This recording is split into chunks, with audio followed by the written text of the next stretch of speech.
Is the big one coming? Well, scientists say that a 9.3 magnitude quake is possible as California continues to rumble. John Austin over at The Express is reporting that a devastating 9.3 magnitude earthquake powerful enough to unleash a tsunami could actually strike the west coast of America after a series of tremors on a major fault line. They write that emergency services are already preparing for how to deal with a terrible offshore earthquake in the Cascadia subduction zone off the west coast of America near California. Now, they also state in the last 10 days, there's been 9 earthquakes of magnitude 3 or greater nearby, according to the USGS, leading to fears of what may be to come. The scientists say both the California fault lines and the Cascadia subduction zone are long overdue for a major earthquake of magnitude 8 or above.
Comments from Frank-Walter Steinmeier have been dubbed as outrageous by some here in Germany, with many claiming that he's trying to cause a rift within the NATO alliance. That has been reflected elsewhere around Europe as well. But there are those that have stood alongside him, saying that these type of NATO war games that we've seen just aren't necessary. Let's have a listen to what the German foreign minister actually had to say.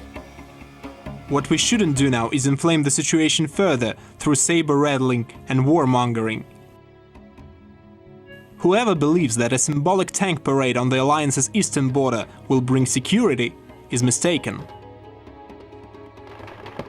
Well, we have seen an increase in the amount of NATO activity that's been going on in Eastern Europe. Most recently, Operation Anaconda saw NATO flex its muscles in Poland. Well, when we say NATO, ultimately we really do mean the United States military. They're the biggest contributors when it comes to personnel, and certainly by a long shot when it comes to financing. But it does seem these comments we're hearing coming from Germany and other nations in Europe, that some of the EU members of the alliance are becoming disenchanted with the direction Washington's pushing them in.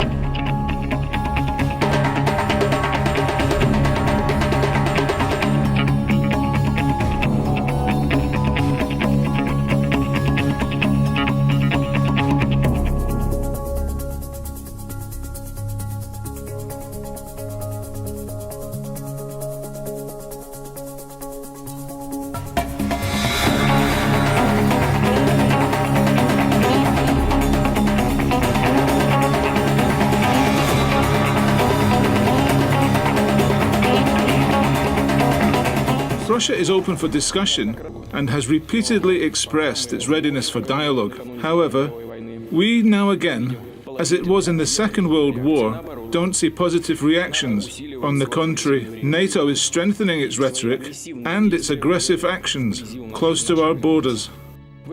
In this environment, we must pay special attention to strengthening our country's defense capabilities.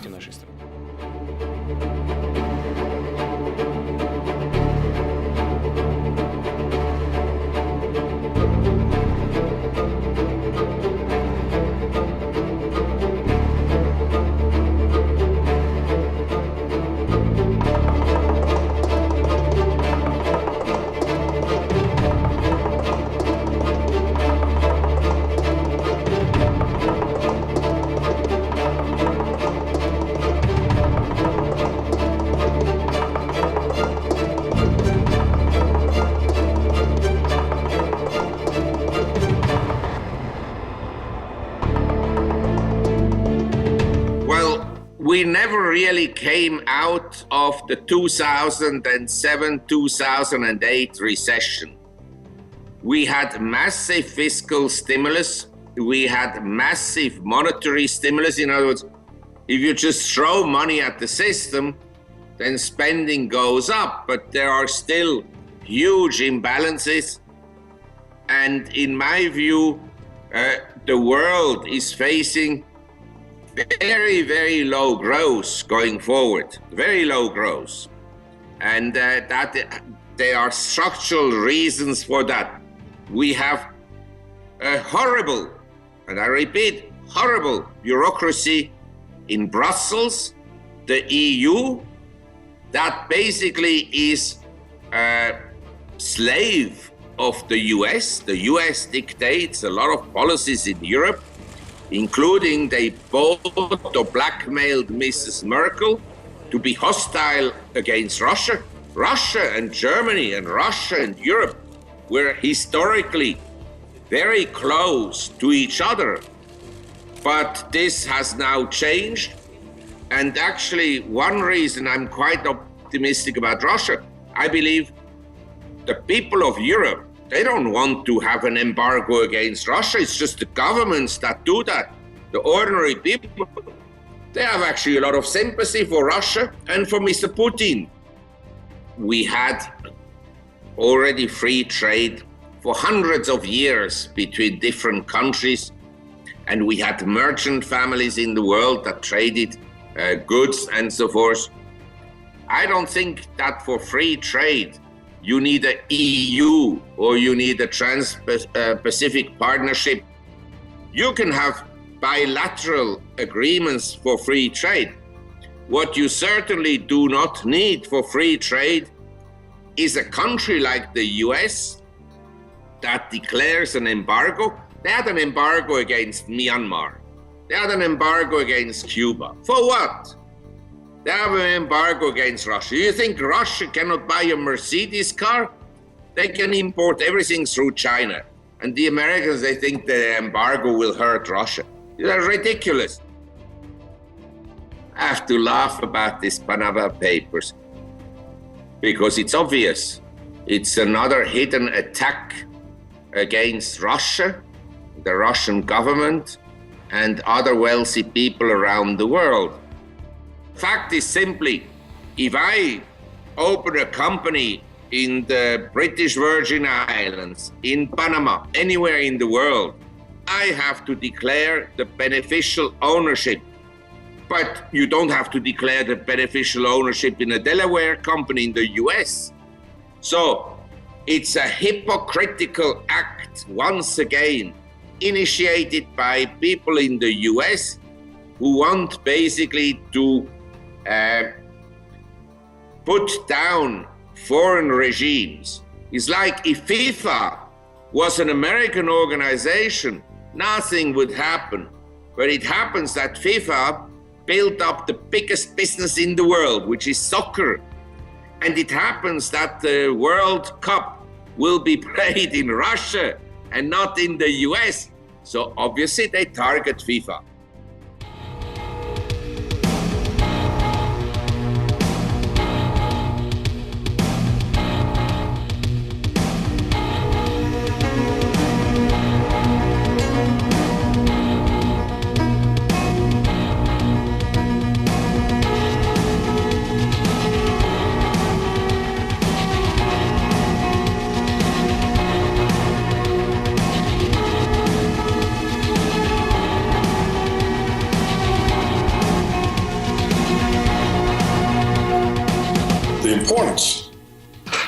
Of someone leaving the EU, England or anybody, is that the EU is the way Washington controls Europe. It's much easier to control an unaccountable EU Commission than a whole bunch of separate governments. As the professor, I think it was from Georgetown University in 2000, discovered in the National Archive, released CIA documents proving that the EU was a CIA creation. This was reported in the year 2000 in England by Ambrose Evans Pritchard in the London Telegraph. And so the whole political reorganization, reinvention of Europe is an American operation. And it's very much in Washington's interest, both as a control mechanism, but also as the political unity of NATO. Because without NATO, Washington doesn't have the foreign bases to exercise hegemony, the hegemony over Russia that they're willing to risk World War III over. People don't appreciate, but right now, the tensions between Russia and the United States, due to Washington, are far higher than they ever were during the Cold War. So you see, that's why, the real importance of Brexit is that. It unravels NATO, and therefore it removes the ability of the United States to coerce the Europeans into a conflict with Russia. Well, it's just part of the neoconservatives asserting world hegemony.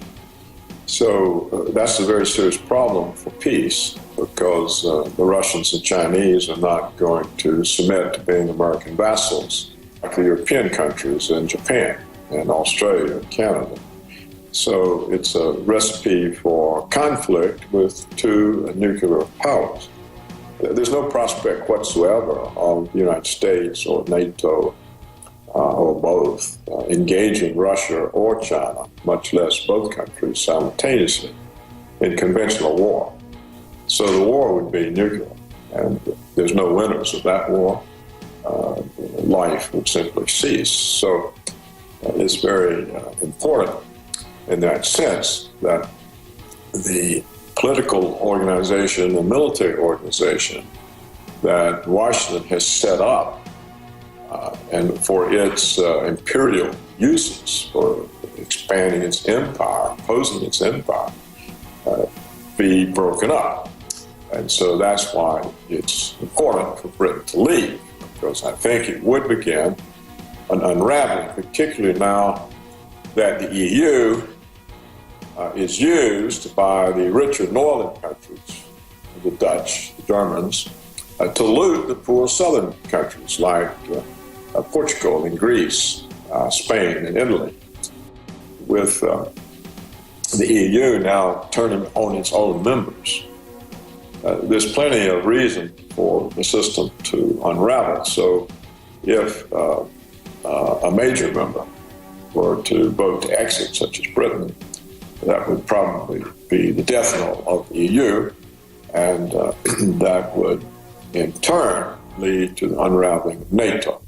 And therefore, this would remove the ability of Washington to cause conflicts.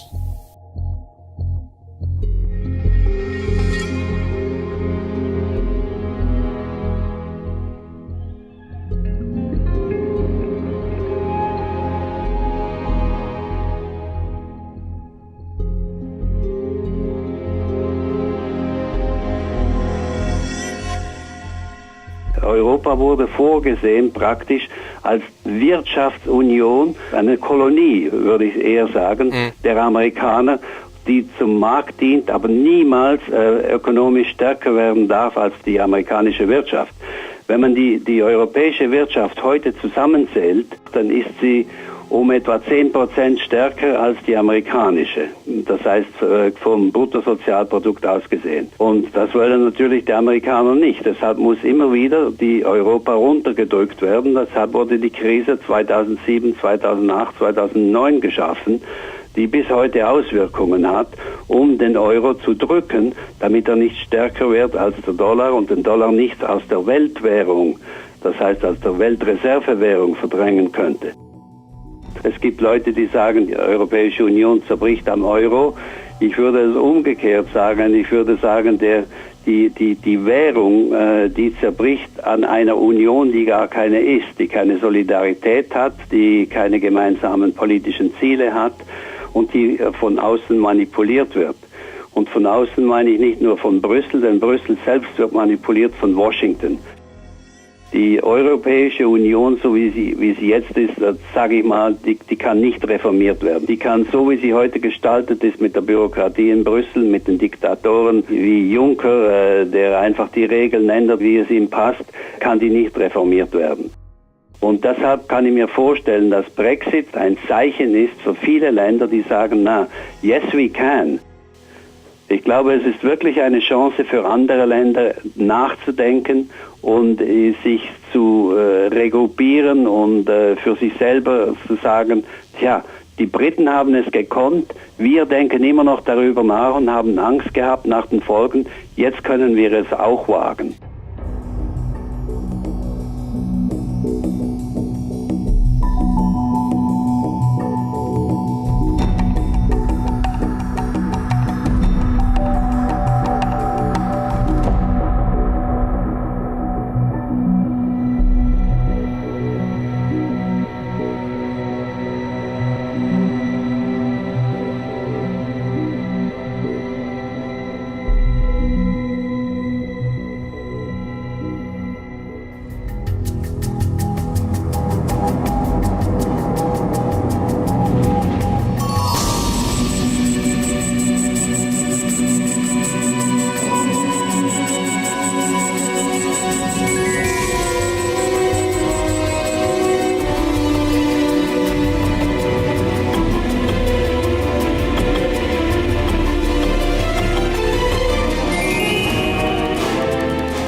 When we look at what's going on with Brexit and the crisis that's there, I would say that fundamentally what we're seeing now is stage 2. It looked like they could not win the election, so now the stage 2 is to break it. They want to try to create a crisis. It was a Project Fear to try to persuade people not to get out of the European Union. Now that vote has been taken and they could not shut that down, they are trying to do everything they can to make all of the dire predictions of economic consequences come true. They want a do-over. And we see this from the younger voters complaining, the millennials complaining about the baby boomer generation, saying, we're the ones who are going to have to live with this. We want to be in the European Union, but you're the ones who wanted to get out. Now just understand, if we go back and look at the history, there was also a referendum back in 1975. 2/3 of the voters then opted to stay in the EU. 4 years later, it had flipped the other way around. Most of them wanted to leave. And these are the people, the baby boomers, who have been living under this EU for 40 years. So this is not about racism, as I like to say. It's not even about economic issues. It is fundamentally about sovereignty. It is about a loss of control. Whether or not you're going to be a serf to someone else, someone who is going to write the laws for you, unelected people at a distant location who have their own agenda, and they're not going to allow you to have elected representatives who are going to write the laws. That's what's been going on in Europe for a very long time. It's what we see happening here in spades, for example. And yet today, we see, even after the election, we still see David Cameron doubling down, saying this is about xenophobia, it's about racism, and it's not. It is about sovereignty. David Cameron, when they were having the debates, said, don't vote for Brexit based on the flyers coming out from UKIP. He said, they're telling you it's 350 million pounds a week going net to Brussels. No, it's not that much. It's a different number, whatever. It doesn't matter. It can be any number, and Brussels can change it at will. He said, they're telling you that Turkey is going to come in. Don't worry, that won't happen for until after I'm out of office. And then he says, and they're telling you there's a European army. But understand that what they're concerned about is not just Britain leaving, but a whole slew of nations leaving. 40% of Swedes, Poles, and Belgians are in the same vote. And we've also got Finland, Hungary, Portugal, Slovakia, France, Holland, Italy, Austria. Many of those say they would like to have a vote as well. What are they doing to fight this? Well, it's out of the election stage right now, so what they are doing is they're basically holding a gun to people's heads with the stock markets, manipulating these markets. We've seen HSBC get caught 2 times at least, okay, convicted twice of money laundering for drug cartels and for terrorists getting away with it. We've seen all these big banks now who are creating crisis around Brexit. These are the banks that manipulated the LIBOR exchange, the London Interbank Rate Exchange, that is the basis of all variable rate mortgages. We've seen them manipulate currencies. We've seen them manipulate commodities, stock exchanges. Every kind of market has been manipulated by these bankers. And now what they're saying is, this is HSBC coming out saying, well, we're going to take 70,000 jobs out of London. We're already planning to move 1,000 workers from London to Paris, and it's going to start next week. They haven't even started the process of leaving, but immediately they're pulling this out because they want to make it as financially painful as possible, trying to get people to reverse themselves. They saw this happen in 1975. They saw people change their mind. They've already got people saying, well, we got to have a do-over. They're going to try to make it as difficult as possible. They are selling off the pound. We're seeing S&P downgrading the entire country, downgrading all the UK. How long did it take them to downgrade these bankers and these people who were playing games with mortgages in the financial crisis? There's absolutely no basis for these mortgages, for Lehman Brothers, for these other companies. They're expecting Standard & Poor's and Fitch and all these other rating agencies to downgrade them, and they don't do it. And these guys are making bets based on the bankruptcy of this mortgage market. And yet Standard & Poor's refuses to downgrade, and these guys went bankrupt. And yet in one day, you see Standard & Poor's downgrade the entire nation of Great Britain. This is the way they're trying to punish people. And it's not just that. They're talking about how English will not be the official European Union language, will not be one of the languages. Of course, they have 24 official languages. It is a veritable Tower of Babel. They self-consciously reference, and we've talked about the artwork at Brussels and the European Union, how they reference the Tower of Babel for a world government as well. But they're going to remove English. Well, you know, the true nature of English is it is the lingua franca of the 21st century, and it has that status as a de facto status. They're trying to create a European superstate. They're going to do it out of fear. Project Fear is not over with the election. Project Fear is alive and well. They're trying to go from Brexit to break it, and we can see where they are putting their power here. We see foreign ministers of France and Germany have revealed a blueprint to effectively do away with individual member states. It has always been about political union. It has not been about even the economics. They begin with a common trade group, and then they use that to push people into a political sovereignty that is distant from them. And they're saying that they're putting this out as an ultimatum. Under the radical proposals, EU countries will lose the right to have their own army, their own criminal law, their own taxation system, their central bank, with all those powers being transferred to Brussels. And again, remember, it was David Cameron who said none of that exists. Oh, but it does. And we have pointed that out multiple times. It was well known to the people who voted, who were baby boomers. They knew where this was coming from. They knew the plan of this. And now we see this being surfacing in the Polish media. They are releasing the details of this. They say the only way to make Europe more than the sum of a member state diplomacies is to make it into a real state. Yes, it is about world government. It is about creating a European superstate. It is about creating a North American superstate and consolidating these different groups into a world government. Now you can see it. Now they brag about it, just as they brag about turning our Constitution into a dictatorship, a living document.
to the surprise of many, and it was a surprise to the market players rather late. They had to change their tune and found out that the Brexit referendum actually passed.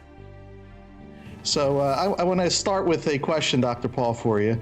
And do you think the establishment will, this is a major blow to them, will they try to reverse this somehow? After all, this vote is not a binding vote. So what are your thoughts on that?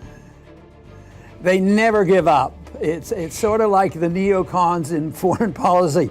No matter how badly things turn out, they always come back and say, we have to do more of this aggression around the world. And that's the way it is on these programs like this. Whether it's a Federal Reserve policy where lower interest rates doesn't work and running up debt doesn't work, they never give up because they don't have anything else. Their ideas are bankrupt. So in this case of the destruction of national sovereignty, the forced integration of many nations coming together in a European Union, it was doomed to fail from the beginning. I never believed for once that it would last. It's lasted actually longer than I thought, and it still exists. And the point is this vote doesn't cancel it out, but it sends a strong message, and that message is every bit as strong as a legal message. This is a consensus. I have often argued over the years that it is the will of the people that finally win out in the end. The attitude of the people, the beliefs that they have will eventually, change the government. Sometimes it takes a long time, and with a lot of frustrations, it happens. Because when people are doing well and they're apathetic and naive, they get talked into going to war, but they get talked into these organizations like the European Union.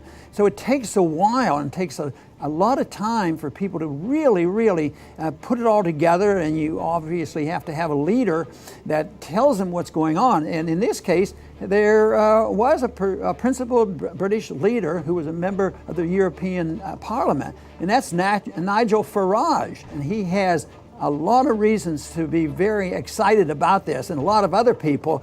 I thought at one time maybe we should get a picture of the ones with where their faces are downtrodden from the consequence of what happened last night, because a lot of the establishment people that were betting against this happening aren't very happy today. But those are the ones who have capitalized and made money off this type of system. But it is coming to an end. The referendum, it doesn't have legal effect. It's a statement, and it's going to take at least, the minimum is 2 years for this to come about and the British actually leave. There will be a lot of votes in the Parliament, but the sentiment and the attitude of the people very strong, because Cameron had to resign from office today, the Prime Minister resigning. So that tells you that public opinion is very important. And there's a long way to go, but it is said, because that system was not workable. It was done by force.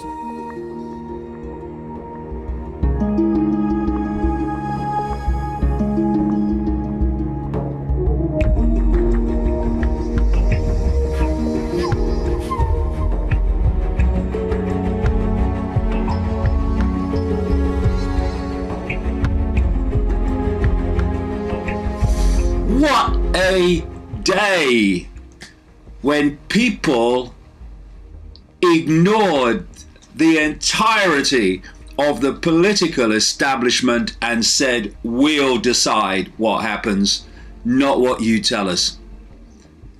What a day. And of course, this is not the end, it's the start, because these people aren't going to go quietly. But what a start.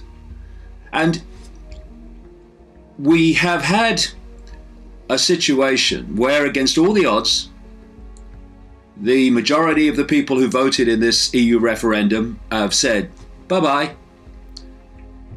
And very soon afterwards, after the result was given, the Prime Minister, David Cameron, who led the stay-in campaign, and basically, along with his Chancellor, George Osborne, embarked on a daily lie fest and fear fest to try to get their way.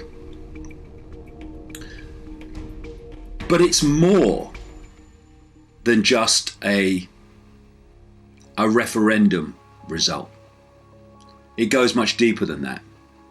And indeed, the result is far more significant than just that, for this reason.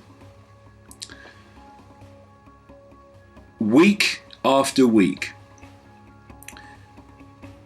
we have had, like I say, the entire political establishment, whether it's the so-called right-wing Conservative Party or the so-called left-wing Labour Party. I say so-called because they're on the same postage stamp with one or two honourable individual exceptions.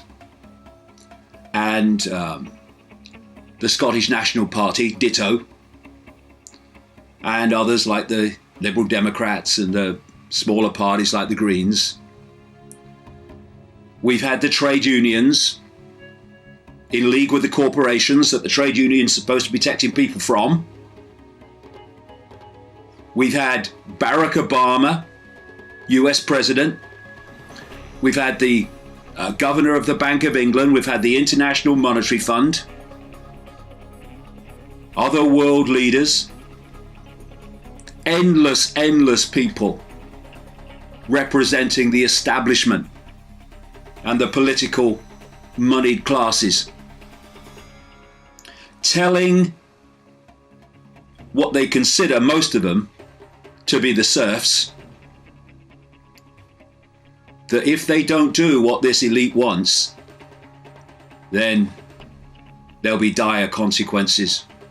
There'll be dire consequences for taking your freedom back from dark-suited, faceless bureaucrats in Brussels. And in the face of all of that,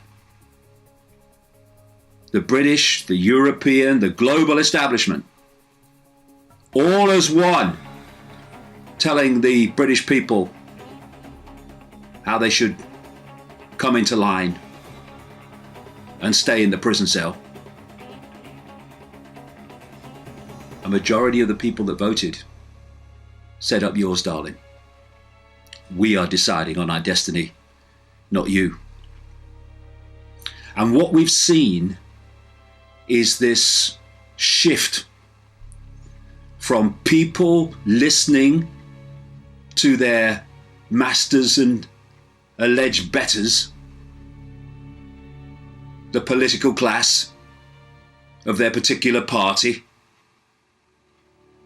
telling them what's right and wrong and what they should do and what they shouldn't do.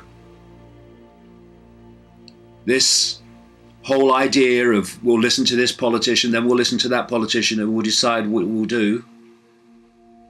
We've had this shift to, I don't care what you say. I don't care what you say. I don't care what you do. I've come to my own conclusion, thank you, and I'm going with it. And if we would do that on a larger, more expanded scale, across the great spectrum of subjects in society, then we would take all of our freedom back from these self-appointed leaders in their arrogance and their corruption. So it is just an extraordinary happening.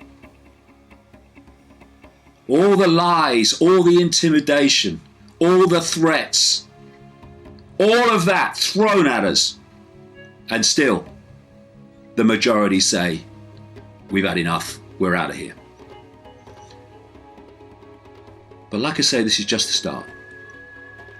Because I cannot emphasize the potential that this has for throwing a spanner of enormous magnitude into the works of this EU tyranny, which is just a mask on the face of a global tyranny.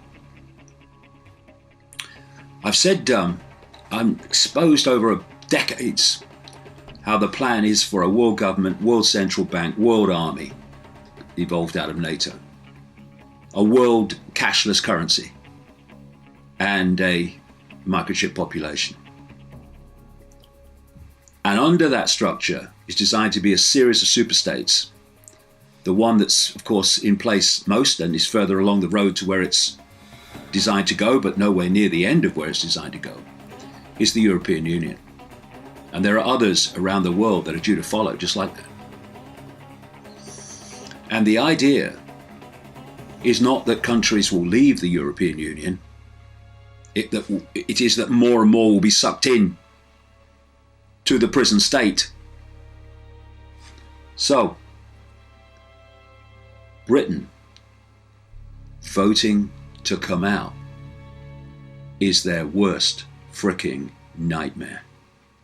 Not least because there are vast numbers of people all over the European Union, in other countries, who are as sick and tired of being dictated to, down to the fine detail of their lives, by people they never see and cannot even name, never mind elect. And what has happened today, has done, is to show it's possible. And I call upon all those people in Europe to come together and bring this nonsense to an end. And that will throw a spanner in the works, not just of the European Union, but of all the other unions that are designed to be evolved, like the European Union, out of free trade zones all over the world. The British people who voted to leave have done the most enormous favour to the rest of the world, if people will only see it. And so let's think about it. We come out of the European Union. There is no TTIP. There is no fascist trade agreement involving the UK called the Transatlantic Trade and Investment Partnership, which is being negotiated between the EU and the United States. In other words, being negotiated by corporations on behalf of corporations, for the benefit of corporations, and for further enslavement of the people. If we choose in this country that it's gone, it's gone. That's what it means to come out of this tyranny, and that's what the rest of Europe is sick of. And so it's time for everybody to take their power back from this European Union prison state that is merely a vehicle for the elite. Now, of course, wasn't predictable, was it? There has been turmoil on the financial markets. And we've got to realize, and I'm sure most people do, that these people are going to make it as difficult as possible for us to get out of their noose in any way that will be smooth and easy. And of course, it's not just about freeing ourselves from the European Union. It's also freeing ourselves from the manipulation of the banking system, which is controlled by the same hidden hand that controls the European Union. We have a web with a spider at the center of the web that's pulling the strings of the world. Didn't pull them today, though. And it controls the banking system. It controls the international banking organizations like the IMF, the European Central Bank, Bank of England. And it controls the political system. It controls the corporations. They're just expressions of it. And therefore, they are moving this in hand, and the families like the Rothschilds and others are moving, or able to move, trillions of dollars around the financial markets every day. And so, if they want to frighten people into doing their will, by creating chaos on the financial markets, well, they can do it to their heart's content. All they do is buy into something they want to go up and get out of something they want to go down on an enormous scale. So people like the Rothschilds and the Rothschild bagman George Soros, they move their vast amounts of money around, and they're not alone, there's many others in that web, to push the pound up, to push the pound down. And so we need, now we've made this decision, to be strong, steadfast, backbone straight, so we don't get intimidated by all this manipulation back into the fold, back into the prison, back into the noose. You just look at what's happened when previous referendums have gone against the dark suit elite. What they've done is they've waited a bit, done manipulation in the meantime, got people frightened, oh, I'm not sure it was a good idea to vote what we did. And then they've had another referendum, and they get the result they want. And no, once they've got the result they want, there's never another referendum. So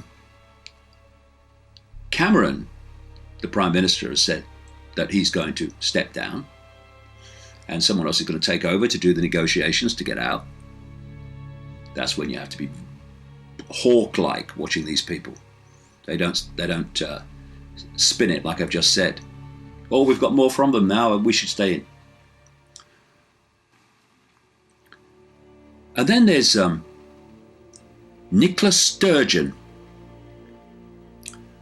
the leader of the Scottish National Party. And this is a lady who is either so misguided it's breathtaking or knows what she's doing, who campaign for an independent Scotland within the EU. If ever there's a contradiction in terms ever spoken, that is it. There are no independent nations within the EU. That's why the British people have just voted to get out of it. And you have big nations in Europe completely under the thumb of the EU bureaucrats dictating in enormous detail what can happen and can't happen, what people can do and can't do. It is another indication that more and more people are awakening to the world as it is, as opposed to the one we're told to believe in. People who are awakening to their own power and awakening to the point where they are taking control of their destiny. They are deciding what they do and what they think, and not some self-appointed dictatorship. And what I've seen, particularly exponentially, year on year on year on year, in terms of people around the world starting to look at the world in a different way, look at themselves in a different way, and ceasing to be told what to do externally. The difference that I've seen in terms of numbers is growing and growing and growing and growing. And this referendum result is an expression of that. Because there would have been a time, and it wouldn't have been that long ago, when this tidal wave of fear, intimidation, blackmail, emotional manipulation and threats would have got the elite what they want. But it hasn't worked this time. And that is something that is highly, highly significant. And we must push it on from here. Not just not letting them tell us how we should vote in a referendum, whether we should be in the EU or not, but that we shouldn't allow them to tell us the nature of reality, what we can and cannot do, what's possible and impossible. That we should be cogs in their machine rather than individual spontaneous expressions of uniqueness, which we all are. It's just amazing to me. And what a gift those that voted to leave in this referendum have given to the rest of Europe. A gift that says, see, if we can do it, you can do it. Let's make sure there is no going back. And out means out. End of story.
Now, it started as a peaceful Black Lives Matter demonstration against recent police killings, just like demonstrations we saw all across the country last night. But as you can see, this turned deadly and chaotic, demonstrators fleeing from the streets while the police officers trying to protect them came under fire, several of them losing their lives. The standoff between the shooter and police lasted several hours. In that time, 12 officers and 2 civilians were shot. According to the Dallas police chief, during the standoff, the shooter said he wanted to kill white people, especially white officers. The sniper has been identified as 25-year-old Micah Xavier Johnson. He's an Army Reserve veteran who served an active duty tour in Afghanistan. He told police he was upset about recent police shootings of black suspects. Now, police ended the standoff by detonating a bomb robot, killing Johnson.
all this racial division that is completely fanning the flames of this entire, what seems to be is a possible race war that's going to happen. Tensions are so hot and heavy right now in America, and everyone is so concerned about these damn labels. Black Lives Matter. Well, if Black lives don't matter, then no lives matter. But we see Black Lives Matter movements and people that are leaders in that movement coming out and calling for the killings of police officers, to run them over and shoot them, to go after white people, to target them. We saw what happened in Dallas this past weekend when multiple officers were shot and killed. That is ridiculous. We need to focus on unifying our country. And how do we do that? Stop labeling everything. But what we need to focus on is the fact that we have a government, a group of elites who want to enslave us all. We are heading towards 1984, and no one sees that. We keep wanting to blame law enforcement. We keep wanting to blame other leaders or white people for the problems that are going on, and completely ignore the fact that there are these global elites who want to enslave us all. And we have people like President Barack Obama, Al Sharpton, calling for the federalization of our police departments. And this is what's going to happen. And it's going to go into a militarized police state run by martial law. We have a corrupt system that wants to enslave you, the African American, me, the white American, people of all races, colors, and genders. And for once, let's unify and let's beat these people.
situation which I think is hard for people to realize, and that is that when Hitler made the agreement to accept the assistance of the reptilians, the German people, of course, were never allowed to even know that this extraterrestrial assistance had been given to the SS.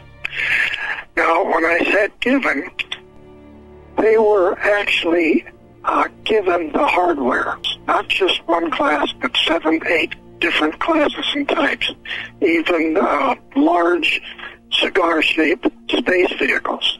Now, the point here is that this meant that the Germans were totally more advanced and capable of learning how to operate these vehicles and go out in space with the reptilian naval groups and operate with them in the galaxy, essentially doing what Germany was going to do to this planet, which was essentially to take out the people they didn't want on the planet and make the rest of them their slaves. Germany then would have UFOs with speeds capable of close to the speed of light. They had weapons which were so advanced there was nothing that we had here in the United States had any idea of it. They decided we're going to move all of these advanced space systems to Antarctica. And at that particular time, the reptilians, extraterrestrials, had 3 large caverns under the ground, under the ice, down in Antarctica. And they had 2 small ones. Right. And so they gave the 2 small ones to the SS, and they then made arrangements so that the Germans would design and build massive submarines as transports. And they started moving the top UFO construction, because Germany went into the construction of these various types of UFOs that were given to them.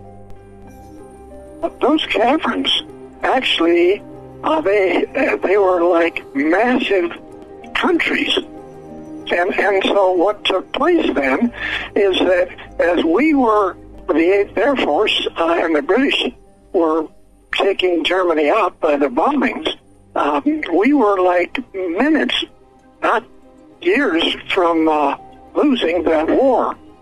But it didn't make any difference to Germany, because not just Hitler and his girlfriend went to South America, and so did many of the Germans. If they had this technology, how did they lose the war? Easiest way to answer it is that they actually did not lose the war. We didn't win the war. What happened was that the Germans were contacted by all of the U.S. Navy and all of the naval or military intelligence groups in the United States. They went in and made arrangements to take a substantial number of German scientists and bring them to the United States. It's called a paperclip. And it wasn't like there were 6 or 7 of them. There were hundreds and hundreds and hundreds.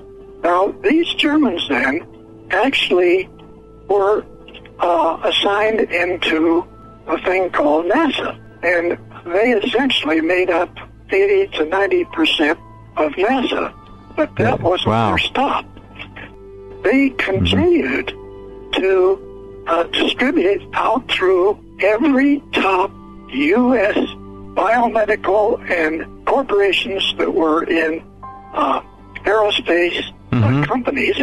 They then worked in these companies, and they worked to the extent that they took over the finance of these companies. And it's very hard to realize even today that this is still a major controlling element in the United States, and actually in England too. Even Boeing were involved in the actual construction of these kilometer-long spacecraft carriers, that the Navy now has 8 of these spacecraft carrier battle groups out in the galaxy. There's 2 NASAs. There's 2 programs, completely different. The Apollo mission was not just to go to the moon and pick up rocks. We were to build a 2,000-man research and naval base on the moon. They're involved with Solar Warden, and they're involved with bases that we have on Jupiter's moons, which are Solar Warden, and we have bases on Mars. What really bothers me is the regular NASA will have big programs where they build this very large rocket again, which is such an expensive cover-up. That's the reason that disclosure on this whole subject is so important, because there's so many lies, there's so much cover-up that's been presented to the public.